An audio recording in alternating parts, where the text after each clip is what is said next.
So today we're going to deep dive on the number one reason why people do not buy from you. And it's not necessarily your product, and it's not necessarily just you.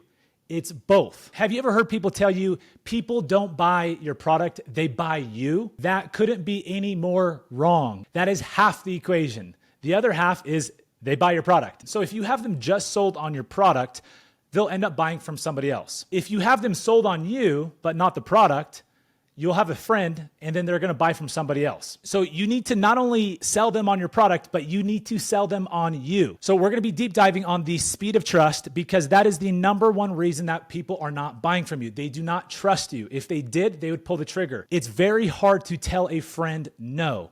So if you can make a friend, you will likely get a deal, because convincing them or selling them on your product is usually pretty easy. Getting them sold on you, that's a different story. So today we're going to deep dive on the 5 T's of trust. So number 1 is to teach and not sell. I cannot emphasize this first one enough. If you have the mentality that you're trying to sell, they will read right through it the entire time. You'll have commission breath.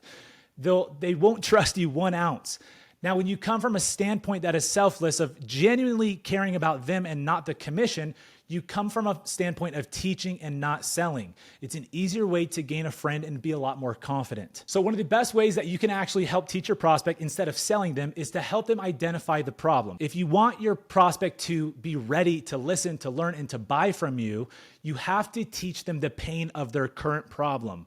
So focus less on the solution and focus more on the problem, and they'll organically come to you as the solution. Number 2 is transparency. Now, most prospects do not trust salespeople because they know they're trying to make a buck. Now, being transparent doesn't mean you tell your prospect how much money you're making on a deal, although that can work for some industries. But the whole time, they're going to be thinking, what's the catch?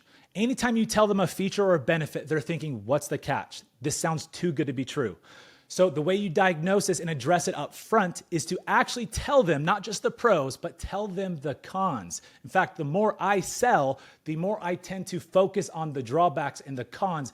And it has this reverse psychology. Even though it is not my intent to play reverse psychology with my prospect, it ends up doing that. And me telling them the cons builds massive trust. And then they pull down their barriers to actually hear the pros. You see, until you pull their walls down, all the benefits and features you're throwing at them is just like throwing mud up against a wall.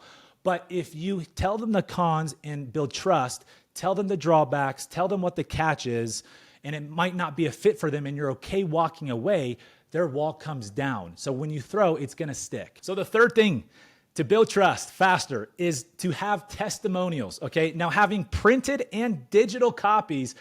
Okay, so digital would be videos or testimonies on a website or just screenshots, Google reviews. Paper copies are just printed out versions of these.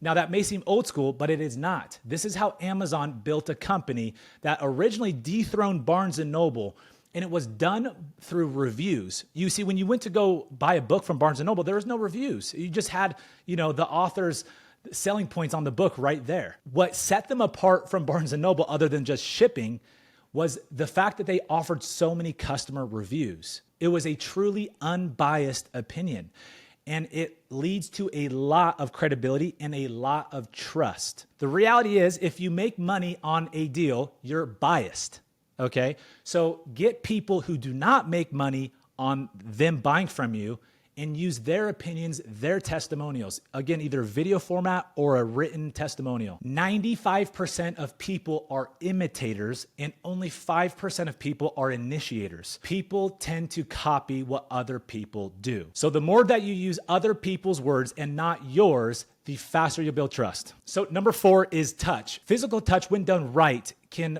release oxytocin, which are hormones related to trust and bonding between people. So this doesn't mean petting your prospect or shaking their hand super long, but simple things like a handshake. They do work. Even during COVID, they still work for trust. A lot of salesmen have dropped the handshake after COVID. Do not do this. There's a lot of salespeople that after COVID, they got in the habit of not shaking hands.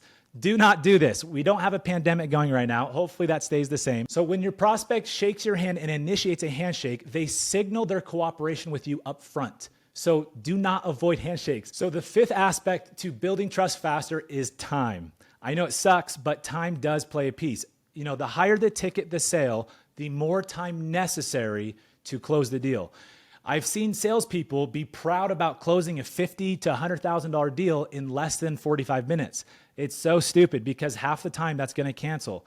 And why should he be proud about that anyways? They're lacking a lot of information to feel confident with their decision. So understand your industry, your product. If it's a higher ticket item, it will require a higher amount of time. If it's a lower ticket item, you need less time. I have a different process for different people. For some people, I close a deal the same meeting. It's usually an hour and a half to 2.5 hours on a $50,000 to $100,000 deal. There's some people that literally just will not close the first time, and that's okay. It would be to my detriment if I went against their will and closed them with some clever one-liner. I'm shooting myself in the foot and I'm not helping them by manipulating them. So do not take that stupid advice from, these one-liners that these sales gurus give you online. The secret to getting the deal done is to give them general information on that first meeting and then tell them the second meeting they'll actually put the time to run numbers and give you an actual quote. Guys, thank you for joining us. I hope you got a lot of information on how to gain trust faster with people. Now, this is not just something you have to use when selling people. Again, you should be teaching, not selling. But this is something you can use with anybody, with friends, family, colleagues, and these are not manipulative techniques. These are genuine and they work. So take advantage of them and implement them, and you'll be a lot more persuasive and you'll make a lot more money. Thanks again, guys.